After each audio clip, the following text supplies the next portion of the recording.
Chapter 5. The Consciousness Bearer. The unity of the Spirit in all carriers of consciousness. When Heraclitus expresses, with one of his words of wisdom, that in waking we'll have a common world, in dreaming everyone turns to his own special one, then he confronts us with the unspoken question of how it happens that different persons can refer to identical facts when the contents of their experiences are unquestionably different from each other. If the sleeping person A dreams, nobody assumes that his dream is also the dream of the sleeping persons B, C, D, E, etc.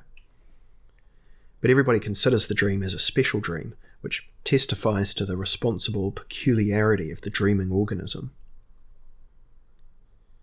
But why then can the world of perception be one for all of them, regardless of the fact that the sensory experience of waking organisms just as little ever coincide as the dream experiences of sleeping organisms? The detailed investigation leads back on two conditions of it. A vital one, which we touch briefly in the 9th chapter, but here assume is fulfilled, and a spiritual one, of which we assure ourselves immediately.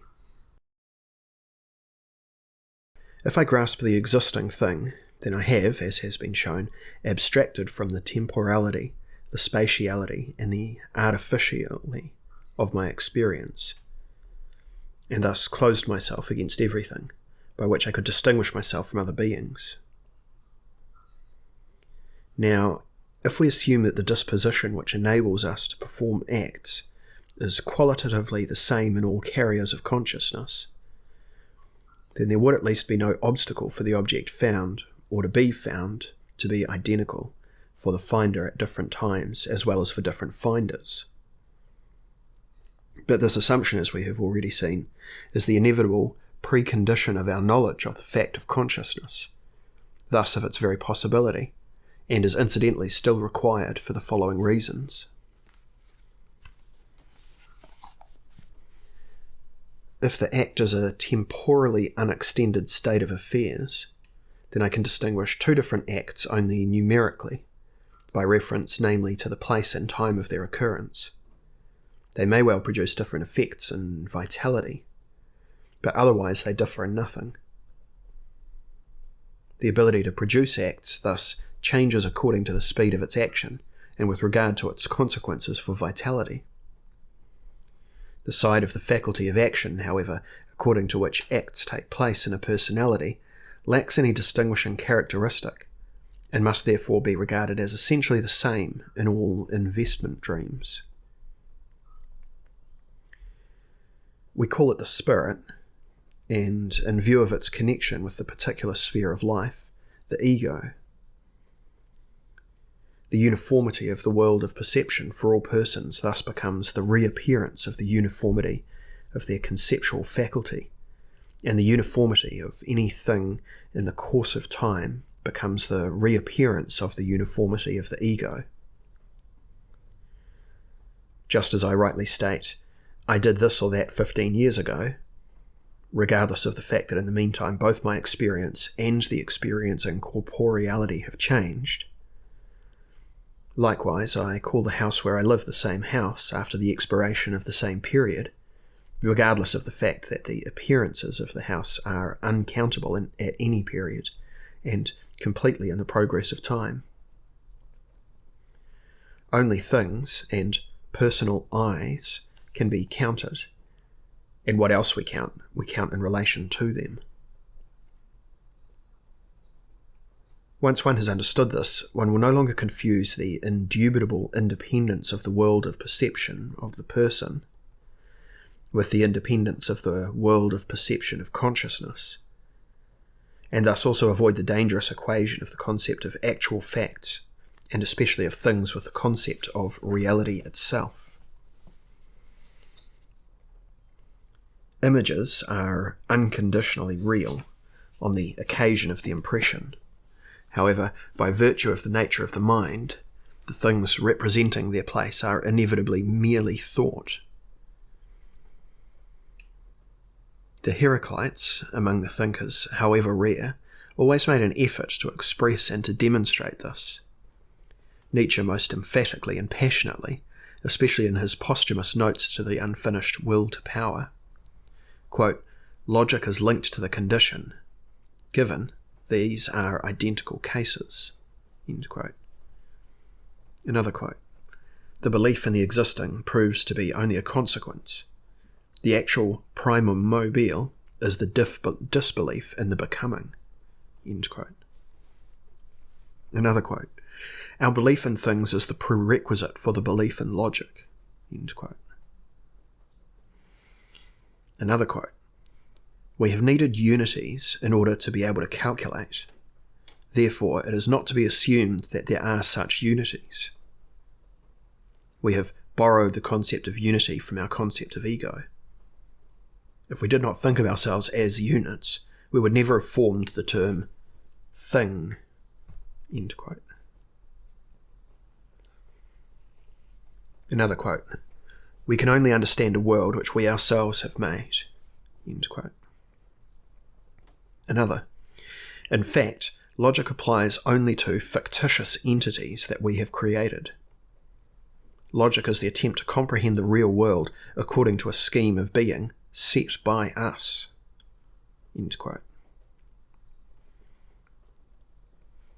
Only his belief in the will to power prevented him to call reality by its name and to give the compelling proof that things cannot possibly exist in a reality of appearance. By including this proof, we facilitate our orientation about the essence of the ego.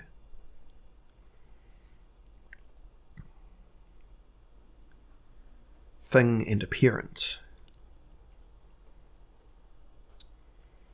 If the thing necessarily has the character of unity, then the question whether there are things in reality boils down to the other one, whether unities are to be realized. This is impossible for the following reasons. If we write the equation 1 equals 1, then we have set the same size on each side, and still separated size from size, and on this now rests all arithmetic and ultimately logical thinking itself. All counting and calculating arises from the ability to hold the single one unchangingly in the unified association of the sum of ones, for which, with respect to the one, it can be said that it remains unchallenged, the same in every association. If we imagine that we could keep an eye on the single one through a page-long calculation, as if it were a sense thing, then it would finally reappear from our processes of dividing, multiplying, subtracting, adding up, as exactly the same, what it was at the beginning. Absolute immutability, however, forms the reverse side of absolute singularization. The associations into which our one seems to enter were therefore not connections, but merely systems of relations. Aristotle already expresses correctly in his treatise of the categories, quote, "With the parts of the number there is namely no common boundary at which the parts of the number are connected, but they are separated." End quote. In order to form the concept of coherence, we must conceive of the coherent as a totality, within which the state as well as the peculiarity of each member belongs to it, is co-determined by the state of the remaining members. The concept of sum, on the other hand, demands that the ones be taken together with the strictest isolation of each individual. The concept of sum, on the other hand, demands that the units be taken together with the strictest isolation of each unit. A section of reality with the characteristic of unity would therefore be something absolutely isolated, and therefore out of all connection with the rest of reality. It would be a derealized reality, because it would be stripped of the ability through which it could first testify to its being real, the ability to appear directly or indirectly. We consider the stone in our hand as a realized one, but the stone would not have the property of weight if it were not in connection with the whole planet, which in turn would not be able to move without connection with the sun. Whether we can now think away any properties, among them also those of weight, of hardness, of impenetrability, we must leave unchallenged in the end the conditions for the fact, which is considered to be real, to appear to us directly or indirectly. But it appears to us as far as it is able to communicate impressions to us, and it communicates impressions to us thanks to some connections between it and the impression-receptive soul. The singularity granted to it therefore violates its being real. If there can be nothing isolated in reality, then there can be no things in it. While we are thus unable to think of anything as real that is not related to the totality of all that is real, we must again, in order to think it, break the real into things, but by doing so we isolate it and deprive it of the possibility of coherence. This is the expression of the alienation from reality of the mind that is compelled to it, and it follows from this that logical truth can only point in the right direction to what it is never able to reach. This leads us immediately to the nature of the ego.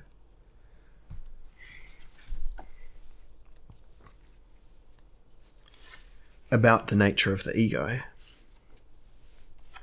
Here, however, a preliminary question suggests itself. If the spirit is the archetype of unity, and the I is a form of existence of the spirit in the individual being, then would the I also be something only thought, a mere noumenon, and thus not exist at all in reality?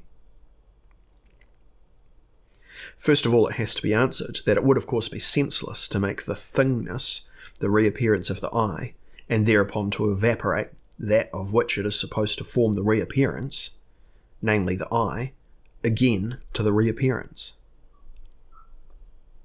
As certainly as all ones apart from the I were first set by it, so certainly the setting, I, must be a really existing being in the world of appearance. The I is the only possible noumenon, which is at the same time also phenomenon. How this can be reconciled with the impossibility of the appearance of unity we will discuss below. Here, however, already the other question, how the certainly absolute singularity of the spirit can, as it were, be split into a plurality of I's, according to which the singularity is just as sharply distinguished from the other singularity, yes, completely separated, as each is from each singularity in the association of the sum. The answer is, I am an I, as far as I participate with all other I in one and the same spirit. And I am my own I, as far as my involved course of life is of indivisible peculiarity, individual, and therefore different from the course of life of all other carriers of life. But if according to this the personal I is not the spirit par excellence, but a spirit bound to life, then it must not only be thought, but also experienced, felt. And undoubtedly, everyone not only feels himself alive, but he also feels that he is, that is, his I, which lives. If we try to reflect on the content of the I feeling, it turns out that it is through and through nothing but a feeling of existence. I feel as an I says exactly the same as I feel that I am. Therein lies a fundamental difference from all other feelings. Each of these has its particular colour, and therefore lets me know how I feel. The feeling of I, on the other hand, has no colour at all, since it is merely the feeling of being present. To every mood there is also a corresponding counter-mood. As to the white, the black. As to the cold, the warm. To the sour, the sweet stands in contrast. I can feel sad or happy, busy or bored, active or idle, uplifted or depressed, adoring or despising, loving or hating. Only to the feeling of my existence no polar correspondence can be devised. For non-existence, as one notices, is merely a concept, not an experience. Our dissection of the act of perception is thus confirmed by recollection of the content of the I feeling. A closer look, however, shows us the character of existence of the I in a different light. If there is no polar opposite feeling to the I feeling, then all other feelings stand together with it in a kind of contrast. If I-ness is existence, then in relation to it, all agitations and movements of the mind appear as something that happens to the I, and consequently in every experience the I remains what it is by asserting itself against the experience. Placed in a reality of happening, being becomes the assertion of being. The I feeling becomes the I preservation need. If the being character of the ego forms the pattern of the thing, the assertion character of the ego forms the pattern of the efficacy of things, and thus of the cause and the force. Nietzsche also knew about this like no other. He had recognized it penetratingly. Not only that the concept of mechanical action originates from us ourselves, but above all, also its origin from the assertion side of the ego. Quotes from Will to Power. The attempt to comprehend the happening as a kind of connection and exchange of places of being. This ancient mythology established the belief in cause and effect. Another quote. The properties of a thing are effects on other things. Another. What gives us the extraordinary firmness of belief in causality is the belief that all action is action. Final quote. The only power that exists is of the same kind as that of the will.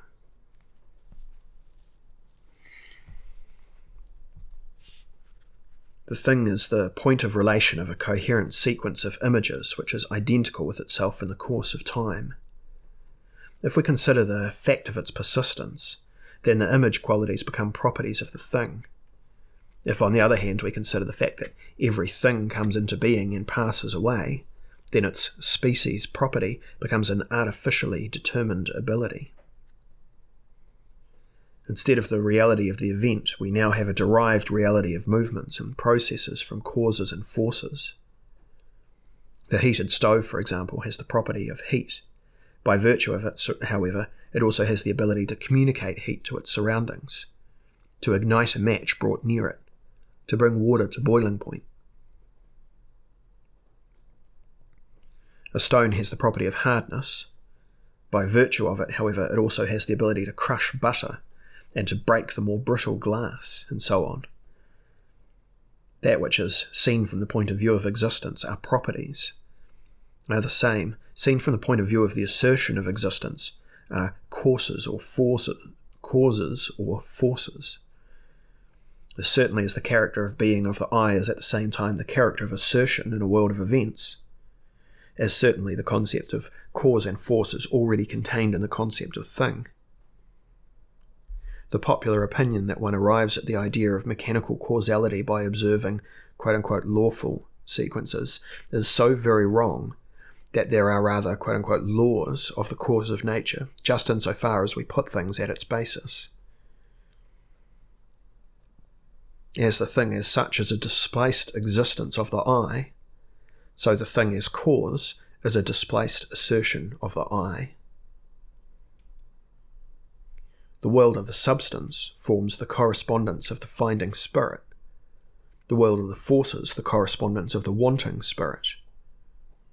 Every object necessarily becomes a counter for every other object, which is why object was formerly translated as counter, as literally as it was conceptually.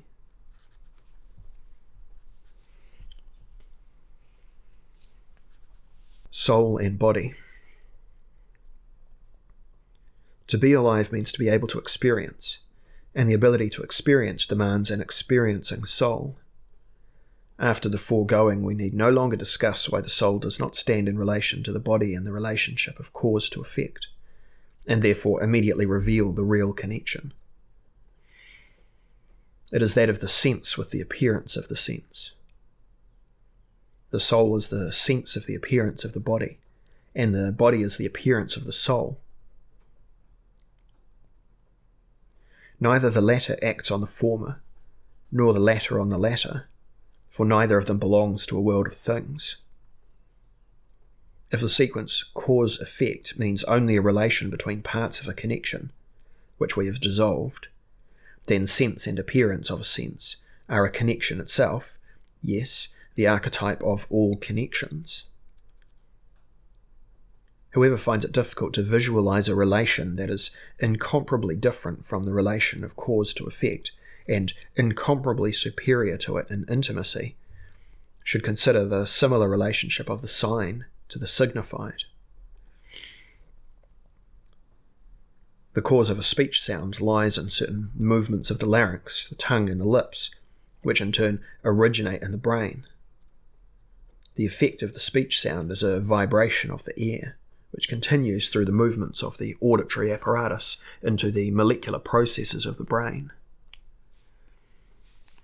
No matter how far we trace these back, how far we trace these up, we never step out of the environment of the bodily processes, and we would never find neither in the body of the speaker nor in the body of the listener anything of the sense of the speech sound. But this very speech sound has a meaning, is announced by the speaker for its sake, and is heard by the listener in relation to it. The speech sound is the sign of the unit of meaning. The unit of meaning is the thing signified by the speech sound. Between sign and signify there is no relation of effect and cause, and yet it becomes difficult for us to distinguish the two at all. Whoever wants to communicate something does not think of the way of speaking, but of the meaning to be communicated. And whoever understands something spoken hears the meaning out of the sounds without necessarily taking note of them himself. Similarly, as in the speech sound the meaning, so in the body the soul is. The unit of meaning is the sense of the word. The soul is the sense of the body. The word is the dress of the thought. The body the appearance of the soul. Just as there are signless units of meaning, so there are souls without appearance. And just as there are meaningless words, because without meaning the sound would not be a speech sound anymore, so there are soulless appearances. If every soul appears necessarily, then only the reverse is valid completely. Everything that appears is ensouled. With this, we have already gone one step further.